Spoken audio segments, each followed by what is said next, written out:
There's a civil war going on between King Charles and Prince William. A lot of royalists don't want to believe this, hope that it's not true.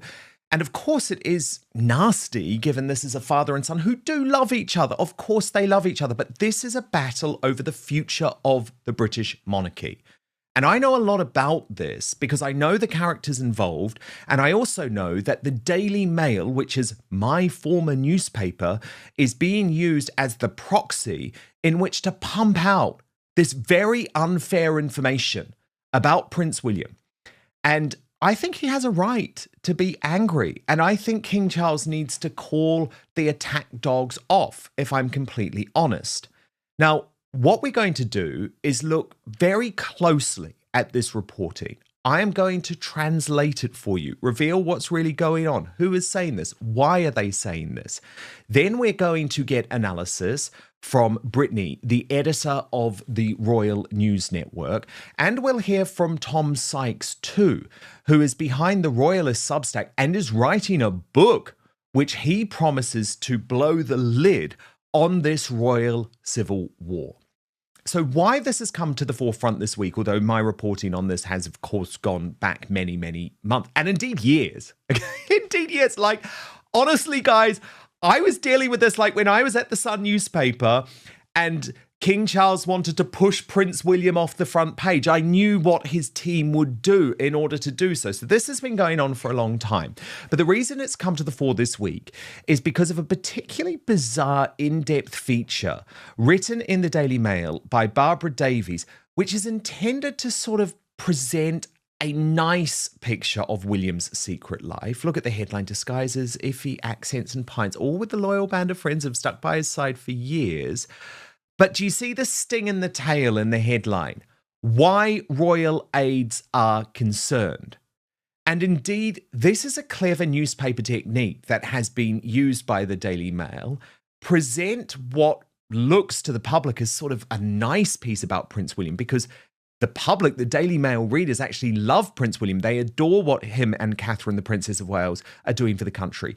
But within it, this piece has included a whole load of grenades just waiting to go off. A whole load of nasty, vile put-downs about Prince William, which are coming from King Charles' team. Remember, they pushed this whole idea of work-shy wills, 9-to-5 wills. They don't think he's committed enough to the job, and they want that out there because why they are particularly frustrated is because of King Charles's ongoing struggle to become more popular than William and Catherine. There is a jealousy aspect to this.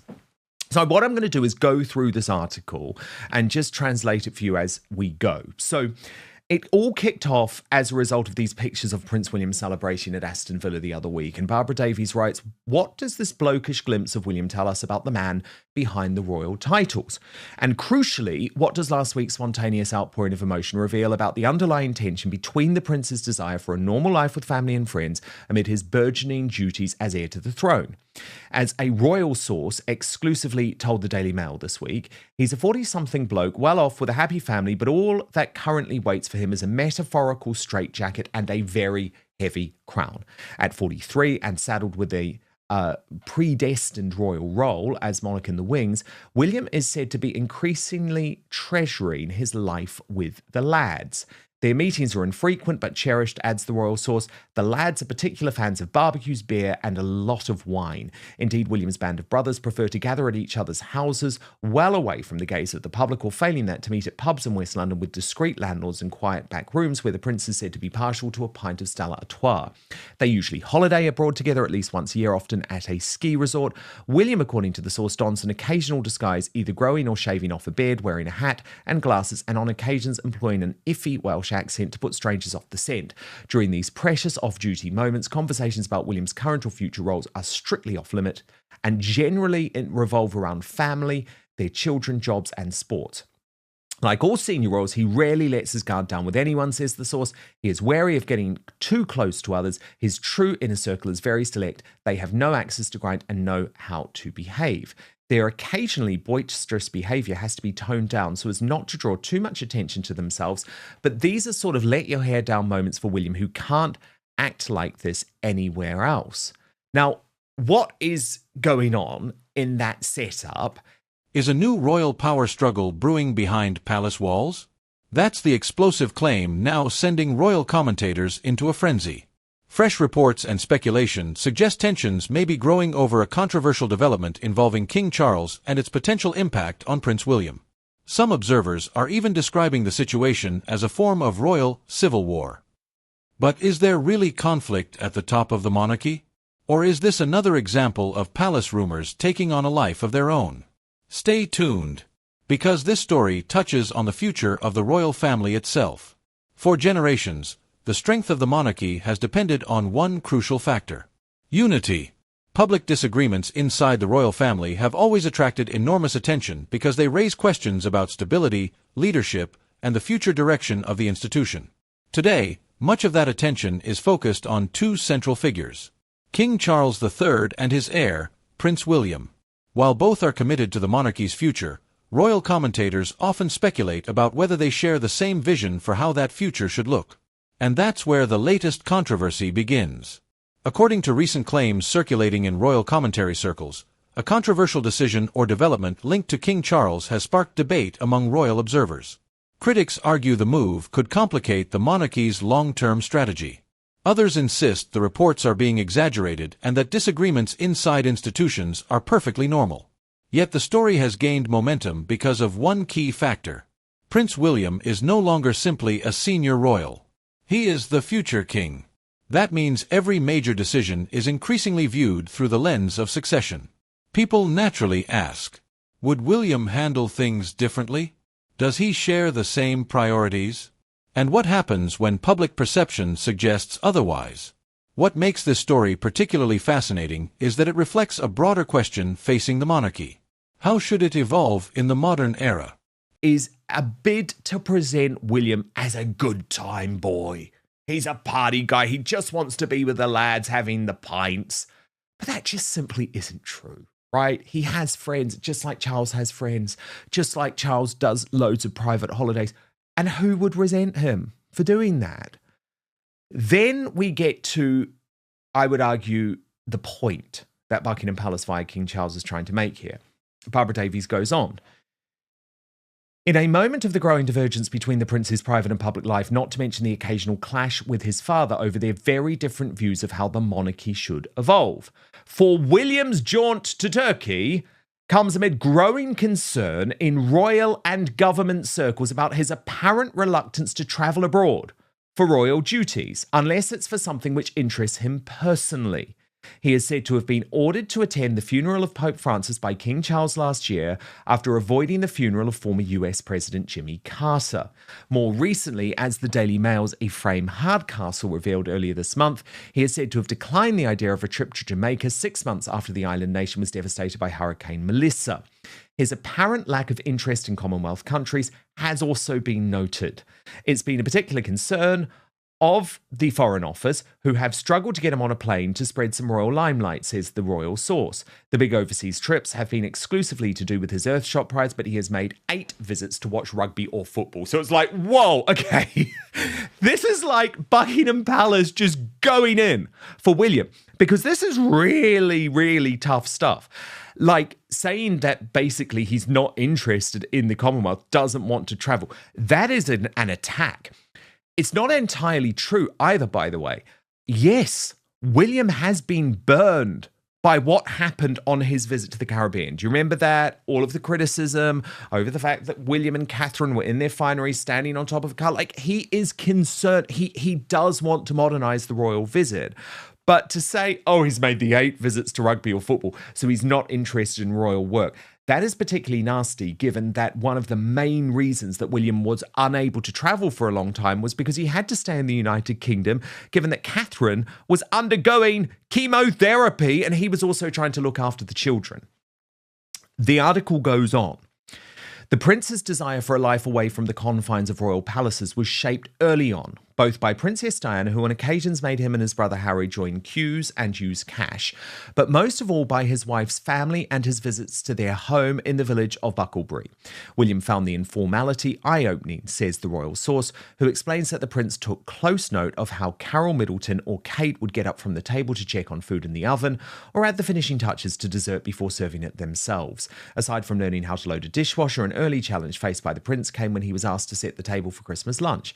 Laying a tablecloth was a struggle and placing the cutlery embarrassing. He tried to claim it was because he's left-handed, said the royal source. That the Middletons had to nip to the shop for food, ensure there was enough bread in the house, empty their own bins and put out the recycling on a right day were all refreshing. So at Amner Hall, the Prince and Princess of Wales' much-loved country estate in Norfolk... Oh, actually, I'll come to that in one moment. Before I get to that, I just want to say... So again, what's wrong with any of that? Like, there is a good reason why William learned a lot from the Middletons. I don't really understand the attack line here. They were a very happy family. They gave their children everything that William felt that he was lacking in life. And so as a result, he has tried to give George and Charlotte and Louis the sort of upbringing that he was deprived. Then we come to the next sort of like, I know what you're doing here, Daily Mail. So guess what, friends? They choose to speak about specifically. Oh, yes, Rose Cholmondeley and her husband. And everyone knows why Rose and her husband would be mentioned because of the untrue rumours that were spread about the couple's relationship. And that was very telling to me in this article. Tom Sykes didn't go there in his analysis, but for me, the fact that these are the two friends that were named, it was coded. It was Buckingham Palace and the Daily Mail wanting to remind people of the untrue rumours. So let me take you through what they said. At Amner Hall, the Prince and Princess of Wales' much-loved country residence in Norfolk, his closest pal is the 7th Marquess of Cholmondeley, who lives next door on the historic Horton Hall estate.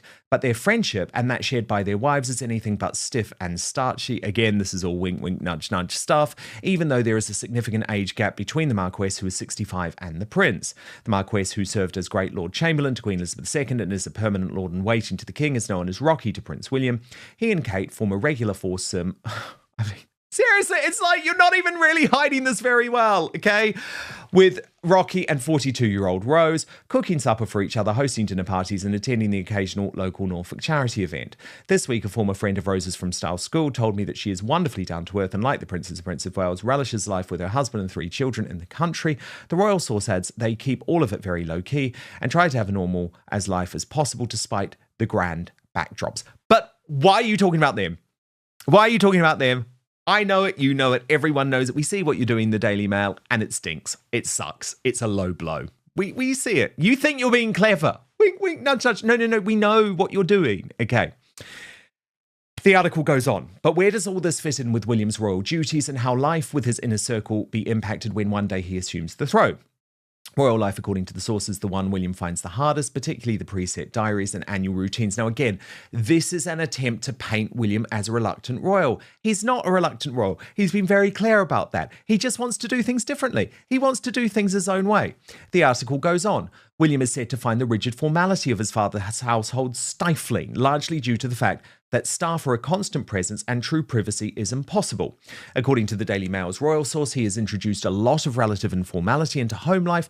Notably, there are fewer flunkies wandering around. While George, Charlotte and Louis' nanny and her assistant are close to the family, a valet and housekeeper largely operate out of sight. At both Kensington Palace and London, where the Wales still have apartment 1A and Amner Hall, it is understood that the couple's private secretary and office staff are not allowed to roam around, as might normally be found in a royal household. When in residence at their main family home, Forest Lodge, office staff are housed separately at nearby Windsor Castle. The cook is sometimes redundant, as William or Kate often cook themselves, says the source. Well, again, no problem with that. Do you? Great, I say. If that's how he wants to live, a little bit less formality, I think that makes sense. And of course, what William revealed about himself in Istanbul last week, this is how the article finishes, was how much he values his small coterie of friends. One thing is certain, he won't be abandoning his inner circle when he takes the crown, says the source. Now, Tom Sykes, who is going to be releasing a book in part on the civil war between King Charles and Prince William, which in part got him booted from the International Royal Rota by Tobin Andre. Now, Tobin Andre is a significant figure in all of this. He is one of King Charles' most senior courtier. He is the director of communications. He is the guy that did that secret meeting with Meghan and Harry's team last year that got leaked to the Mail on Sunday. And he used to be one of the most senior editors at the Daily Mail. He was my boss, the guy in the glasses there at the Daily Mail. So he is incredibly close to the Daily Mail, and that is why the Daily Mail is effectively King Charles's team, and as a result, they very often run this negative propaganda in regards to Prince William and Catherine. And so Tom Sykes' take on this is that Charles can't stop undermining his son and heir. And I want you to see how he set this up. But reading between the lines, it is full. It's actually full of criticism of William. It's a kind of hit job from the palace, tucked in amongst it. Very, very, the dagger and the stiletto, all of that kind of stuff. Very sneaky. And I, of course, totally agree with Tom Sykes. And I hope I've just sort of explained to you how that played out. But Tom Sykes on The Royalist writes on this, if you'll allow me to read between the lines, Barbara Davies' piece is also a revealing dispatch from the ongoing conflict between William and Charles over what the duties of the Prince of Wales actually are. The Mail, for reasons of access, can't really afford to tell you the truth about the bitter war simmering between the two courts. But this piece, with its sly digs at William for being lazy, is an interesting exhibit. Senior staff at the paper know which side their bread is buttered. Many are close to Tobin Andre, the King's chief communications man and a former mailman who missed out on the editor-in-chief's chair by a hair. And the first sign that this warm portrait is in fact a hit job, dressed up as a hagiography, comes in the subheadline, which promises to reveal why royal aides are concerned about William's hidden blokish ways. Headlines are written by editors, not journalists, and they reflect a publication's line. William's court, this is the response from the Prince of Wales, from Kensington Palace, argues that he simply sees the job differently. He disdains performative monarchy, the appearance counting, the diary stuffed with engagements that exist only to be counted. He believes in impact, earthshot, homewards, mental health, fewer things done more deeply. And Tom Sykes adds, this is the real dynamic now at the centre of the monarchy. The king willing to forgive his heir, unwilling to forget. Charles believes the institution is sustained by ceaseless, visible service and a sovereign who forgives in the name of family. This is in regards to Prince Harry. William believes it will survive by doing less but better, by ring-fencing a private self and by drawing absolute unforgiving lines about who gets to belong. Now, I really respect Tom Sykes. I don't agree with him on everything. We often have a different approach to our reporting, but he has had the balls to leave the Royal Rota and to report the truth. And part of that is because he has been prepared to blow the whistle on what is a civil war between William and King Charles I. The British media are very restricted about what they can report about the King and William. Now, obviously, the King doesn't want it getting out that the royal family is basically in a state of civil war.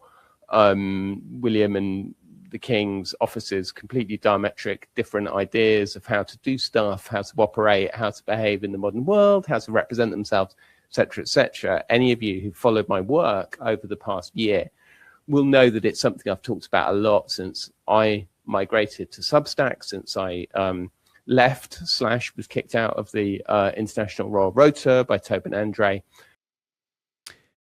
He also reported new information that Prince William, and I guess this is going to be the latest thing used by the palace to try and deride him, is refusing to attend the World Cup as it stands as part of this row between the palaces. I have been told that as of right now, William is actually refusing to commit to visiting the USA this summer to support England at the World Cup. Now, you would have thought, right, that the World Cup would be something that would get William. He's the president of the FA. He's the president of the Football Association. So you would have thought he'd be there like a shot. But apparently I've been told that he's saying that he needs to be around for the end of George's final term at junior school. And I'm told that he's also resisting committing to going unless England reach the quarterfinal. He doesn't just want to go to a frankly, low rent group stage match. Well, look, I don't have an issue with that. I also imagine Prince William is waiting just to see what the political climate is like as well. But why I do have a lot of respect for Tom Sykes is he reports both sides of this, because he also talks about why King Charles gets so infuriated about Prince William's popularity. What really infuriates Charles, who is a jealous man, let's be honest. We know he's a jealous man. In the early years of his marriage, he complained to Diana, didn't he, on the tour of Australia, that she shouldn't block the camera's view of him, that they were there for him, not her. And I think it must be incredibly frustrating for Charles that he goes out, does all this work, blah, blah, blah, knows exactly how it's done, blah, blah, blah, blah, blah. But that William and Catherine are the ones who just so clearly connect and resonate with the public. They're loved. Look at the polls. People identify with them. Okay, now let's turn to Brittany, editor of the Royal News Network. A huge amount for you to go at there, Brittany. Over to you. Oh my gosh, Dan, there's so much there to unpack, but I think this is very much a two competing visions of what a monarchy should look like. And I think in many ways, William does have the right idea here that the monarchy, I think, does need to update, does need to evolve, because Charles very much feels like, at least to me as an outsider looking in, still very much, you could almost go back to like the Edwardian era. He very much feels like a continuation of his mother's reign and these sorts of things. And I think sometimes because of the length of her reign, I don't think Charles got the opportunity, let's say, to maybe modernize a bit earlier. If he was maybe a bit younger, he may have been able to, let's say, adapt some things in different ways that would have been more positive. But at this point in his life, he just seems to want the status quo that his mother had. And we know that for years he was jealous of Diana, and again, not a surprise that he's jealous of William and Catherine as well. And the reality is that the spotlight of the monarchy does tend to shift to the younger generations. At some point, it will shift from Catherine and William to George, Charlotte, and Louis and their future spouses. That is what always happens within the royal sphere.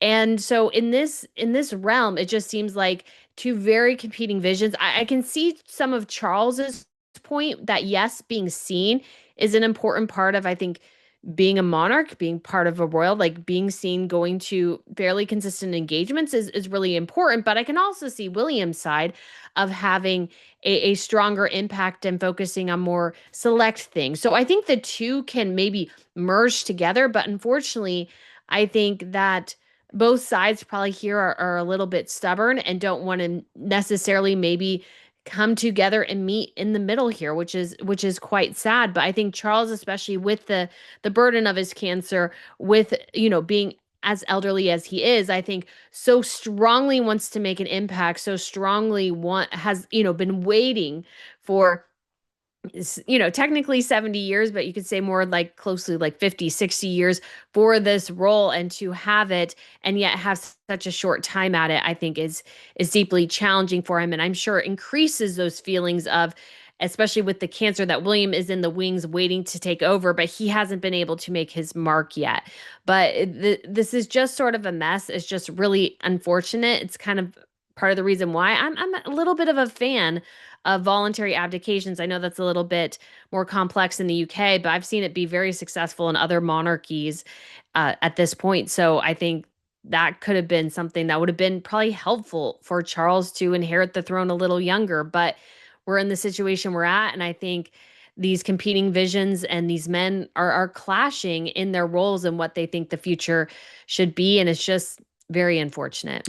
Yeah, it's interesting, Brittany, that you raised that Rafe Hadelman-Koo, the royal historian, has reported here on Outspoken that he believes that Prince William will abdicate, and that that will be part of Prince William's modernisation project, to take a period of time on the throne and then say to George before he's too old, you take the throne. But I guess because King Charles didn't have long at all on the throne, and then, as you say, has been beset by health difficulties almost immediately, which has made travel very difficult.